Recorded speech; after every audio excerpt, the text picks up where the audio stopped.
Good afternoon. It is great to be here in person. I'm now saying that out loud because I don't take it for granted. And join you for the 2022, oh my gosh, it's 2022, 5G Summit. Listen, I'm honored to be here today and join the roster of so many other distinguished colleagues, including a call out to my government colleagues, Senator Amy Klobuchar, Representative Brett Guthrie, and Brian Deese, the director of the National Economic Council. And if you need proof that United States leadership in 5G is both a national and bipartisan priority, you can look no further than today's attendance list. Plus, this summit is taking place at an auspicious time because it was today in 1894 that Guillermo Marconi made wireless history when he first transmitted a radio wave 3/4 of a mile. He used equipment he developed at his family's estate, which was about an hour southwest of Venice. And this was in many ways the birth of wireless technology. But as the story goes, the government in Italy was not impressed, and he had to leave home to develop financial support for his work. Arguably his boldest effort, developing a transatlantic broadcast, took place only after he spent time in the United States in 1899. So I don't think that's an accident. I think the wonder we have for wireless innovation in the United States has a long history, and it runs deep.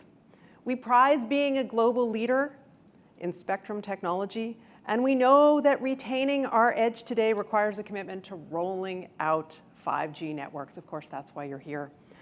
And we are talking about networks that are up to 100 times faster, that will reduce latency by up to 80%, and that will handle up to 1,000 times more devices per square kilometer than today's 4G networks. In short, they've got the power to transform so much in our lives.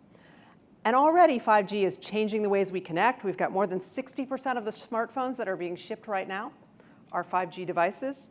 New 5G networks are boosting productivity and making industrial processes safer in our factories, shipyards, and warehouses. With 5G fixed wireless, we also have fresh competition in the home broadband market, increasing the number of ways families can get online. Plus, using 5G technology in the power, transportation, and manufacturing sectors could lead to emission savings that help put us on course to meet future climate targets. So all of this is exciting. It's a lot of progress in a short amount of time, but the way I see it, we're only beginning to scratch the surface. That's because if we do this right, our phones will be the least interesting part of what we do with this technology in the future. But before we get there, we have to be mindful that we will never reach our full potential if these networks do not reach everyone, everywhere in this country. So at the FCC, we're determined to make progress. We're pursuing a 5G agenda that I believe can move the country forward, expand infrastructure investment, and pry open the doors of opportunity for all. And thanks to our work over the last year and change, we're actually making real strides at building that 5G future. So here it goes. 5 things we're doing right now to support the future of 5G. First, we are investing in broadband and wireless coverage data. We're using the Broadband Data Act to develop truly granular information about where service is and is not all across the United States. The truth is we should have had this data long ago, but we're doing the second best thing right now.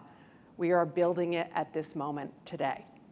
Now, armed with this information, we're going to help close the digital divide, develop smarter policies, and think big about how 5G service can reach everyone everywhere. And here's how you can help. On June 30th, we are opening our new system to collect coverage information from carriers.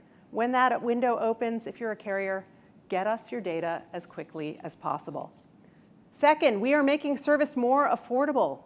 As you may know, the FCC launched the largest ever broadband affordability effort in this country, and it's called the Affordable Connectivity Program. To date, it's responsible for connecting more than 11.5 million households nationwide to high-speed service. And to those of you here who are participating and are a part of it, thank you, and keep at it. Third, we are freeing up more spectrum, and especially mid-band spectrum, for 5G. In October, we kicked off an auction of 100 megahertz of prime mid-band airwaves in the 3.45 gigahertz band.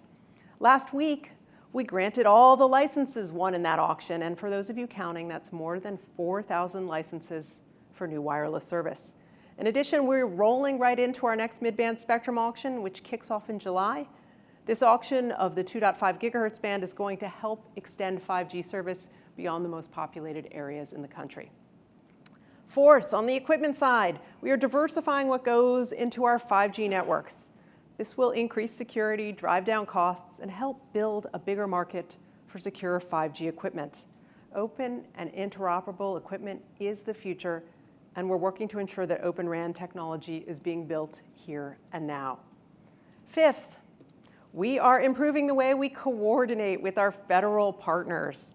After all, our ability to be successful in our mission to connect everyone everywhere is as much about finding partners as it is about finding spectrum. That's why earlier this month I announced a new spectrum coordination initiative with Assistant Secretary Alan Davidson at NTIA. All right, that's a lot of activity, but we're not stopping now. Earlier today, I believe you heard the director of the National Economic Council, Brian Deese, talk about the growing challenge of spectrum scarcity and the need for a national spectrum plan. I agree. We need to replenish the spectrum pipeline for new commercial innovation if we want to lead the world in wireless. We also need to be creative. I think that kind of creativity is in our national DNA. And we can speculate that's what Marconi saw here too. Because remember that spectrum auctions, incentive auctions, unlicensed authorization, and dynamic spectrum access systems all got their start in the United States. We've turned spectrum scarcity into spectrum abundance. We've done it before. We can do it again. So I started with 5 things we're doing for 5G, and now I'm going to close with 5 ideas about what we can do next. Fair warning, this is where it gets weedy, and these ideas require working together and with Congress to update allocation processes, explore new incentives, leverage new technologies, and build new infrastructure. So here we go. First, we should provide certainty around near-term spectrum opportunities. The Spectrum Innovation Act would require the Secretary of Commerce, in consultation with the Secretary of Defense, the Director of the Office of Science Technology Policy, and the Commission, to identify 200 megahertz of spectrum in the 3.1 to 3.45 gigahertz band for auction.